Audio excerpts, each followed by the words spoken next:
सोमनाथ मंदिर, राम जन्मभूमि, कृष्ण जन्मभूमि, काशी विश्वनाथ, ये कुछ ऐसे मंदिरों के नाम हैं जिन्हें आपने बहुतायत सुना है और आप इन मंदिरों के इतिहास के बारे में जानते हैं। कैसे विदेशी आक्रांताओं ने भारत पर आक्रमण कर हिंदू संस्कृति पर हमला किया और धर्म की आड़ लेकर इन मंदिरों को तोड़ा और फिर वहां मस्जिदें बनवाई।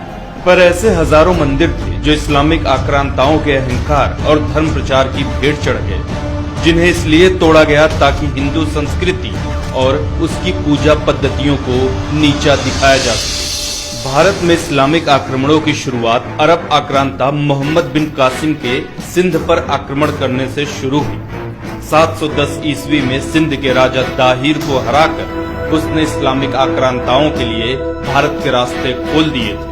मोहम्मद बिन कासिम की सिंध पर फतह के बाद इस्लामिक लुटेरे और आक्रमणकारियों का एक लंबा इतिहास है, जिन्होंने हिंदू, बौद्ध, जैन धर्मस्थलों को तोड़ा और कुछ पर मस्जिदें भी बनाई। महमूद गजनी के सोमनाथ पर हमला कर पवित्र ज्योतिर्लिंग को तोड़ने का इतिहास हम सब जानते हैं। कहा जाता है कि महमूद सिर्फ धन दौलत लूटने हिंदुस्तान आया था, पर अगर उसका उद्देश्य सिर्फ लूटपाट होता तो पुजारियों के आग्रह के बावजूद ज्योतिर्लिंग को नहीं तोड़ता। महमूद गजनी के बाद दिल्ली सल्तनत का इतिहास पवित्र हिंदू मंदिरों को तोड़कर उन पर मस्जिदें बनवाने को लेकर भरा पड़ा है। कुतुबुद्दीन ऐबक ने दिल्ली की पहली मस्जिद कुव्वत अल इस्लाम का निर्माण 27 मंदिरों को तोड़कर उनकी सामग्री से करवाया। कुतुब मीनार पर मौजूद शिलालेख में इसका जिक्र साफ साफ किया गया है। सन 1290 से 1320 तक खिलजी वंश का शासन हुआ। अलाउद्दीन खिलजी के सेनापति मलिक काफूर ने दक्षिण भारत के होयसला राज्य पर आक्रमण कर वहां के सभी मंदिरों को तोड़ डाला। सन 1335 से 1378 के बीच मदुरै सल्तनत के सुल्तान गयासुद्दीन मोहम्मद दंगहिनी के अत्याचारों का वर्णन मोरक्की यात्री इब्ने बतूता ने किया, जिसमें उसने बताया कि सुल्तान कैसे मंदिरों को तोड़ता और हिंदू पुजारियों को भालों पर लटकाकर मरने के लिए छोड़ देता। सन 1321 से 1394 के बीच फिरोज शाह तुगलक ने पुरी के जगन्नाथ मंदिर और कांगड़ा देवी मंदिर को नुकसान पहुंचाया।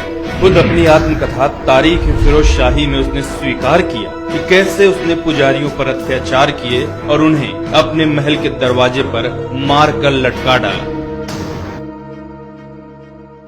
दिल्ली सल्तनत के राज के बाद भारत पर तैमूर का आक्रमण हुआ, जिसकी बर्बरता के किस्से मशहूर हैं। उसने रास्ते में पड़ने वाले कई मंदिर तोड़े और लोगों की गर्दन काटकर दिल्ली तक मीनारें बनवाई, ताकि वापस लौटते वक्त उसे रास्ते की पहचान रहे। सन 1399 में सिकंदर बुत शिकन का प्रादुर्भाव हुआ, जिसने कश्मीर के प्रसिद्ध मार्तंड मंदिर को तोड़ा। कहा जाता है कि ललितादित्य द्वारा बनवाया गया मार्तंड सूर्य मंदिर इतना विशाल था कि इसे तोड़ने में पूरा 1 साल लग गया। इसी के शासनकाल में कश्मीर में लोगों का बड़े पैमाने पर धर्मांतरण हुआ। सन 1451 से शुरू हुए लोधी वंश में भी मंदिरों को तोड़ने का काम बदस्तूर जारी रहा। तारीख दाऊदी के अनुसार सिकंदर लोधी के शासनकाल में मथुरा के सभी तीर्थों को तोड़ दिया गया। पूरे मथुरा क्षेत्र में कोई अपना सर नहीं मुड़ा सकता था और दाढ़ी नहीं कटा सकता था। मुगल काल में राम जन्मभूमि विध्वंस से शुरू हुई मंदिरों को तोड़ने की प्रथा मुगल काल के हर शासक के वक्त में जारी रही। इतिहासकार निजामुद्दीन अहमद तबकात अकबरी में नगरकोट की फतह का जिक्र करते हुए लिखते हैं कि महामाई के मंदिरों में पुजारियों को मारा गया। मंदिर परिसर में 200 गायों को काटकर मंदिरों की दीवारों को उनके रक्त से लाल कर दिया गया। औरंगजेब मुगल कालीन शासकों में मंदिर तोड़ने में सबसे आगे रहा।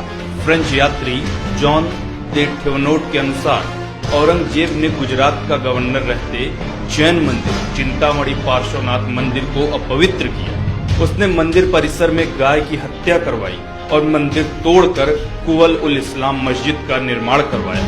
आयरिश इतिहासकार विंसेंट स्मिथ के अनुसार सन 1669 में औरंगजेब ने अपने सभी अधिकारियों को आदेश दिया था कि वो काफिरों के शिक्षा संस्थानों और उनके धर्म स्थलों को तोड़ने के लिए सदैव तैयार रहे। इतिहासकार सीके करीम के अनुसार टीपू सुल्तान ने अपने शासनकाल में हिंदू मंदिरों को तोड़ डालने का आदेश दिया था। ऐसे हजारों मंदिर थे जो इस्लामिक आक्रांताओं या मुस्लिम शासकों द्वारा या उनके शासनकाल में तोड़े गए। क्या वजह थी इन मंदिरों को तोड़ने की? अगर आक्रमण का मकसद लूटपाट था तो सोमनाथ विजय के बाद ज्योतिर्लिंग के 3 टुकड़े क्यों किए गए? अगर आक्रमण का उद्देश्य शासन के लिए राज्य जीतना था तो अयोध्या विजय के बाद जन्मभूमि विध्वंस क्यों कराया गया? अगर आक्रमण का उद्देश्य धर्म प्रचार था तो दिल्ली में पहली मस्जिद बनवाने के लिए 27 हिंदू मंदिरों को क्यों तोड़ा गया? इन सभी उदाहरणों से सहज ही कहा जा सकता है कि इन आक्रमणकारियों के उद्देश्यों में सबसे अहम तौर पर हिंदू सभ्यता और संस्कृति को भ्रष्ट करना शामिल था। मंदिरों को तोड़कर उन्हें अपवित्र कर पुजारियों को मारकर वे अपनी श्रेष्ठता साबित करना चाहते थे। वे साबित करना चाहते थे कि उनका धर्म बलवान है और हिंदू धर्म कमजोर है। वर्षों बाद आजाद भारत में पहली बार राम जन्मभूमि पर होने जा रहा फैसला इन ऐतिहासिक भूलों को सुधारने की तरफ एक कदम हो सकता है। अपनी सत्ता और ताकत के गुरूर में जिन शासकों ने भारतीय सनातन संस्कृति को बर्बाद करने में कोई कसर नहीं छोड़ी थी, इन मंदिरों का पुनरुद्धार उस पुरातन संस्कृति को सहेजने की तरफ एक छोटा परंतु महत्वपूर्ण कदम साबित होगा।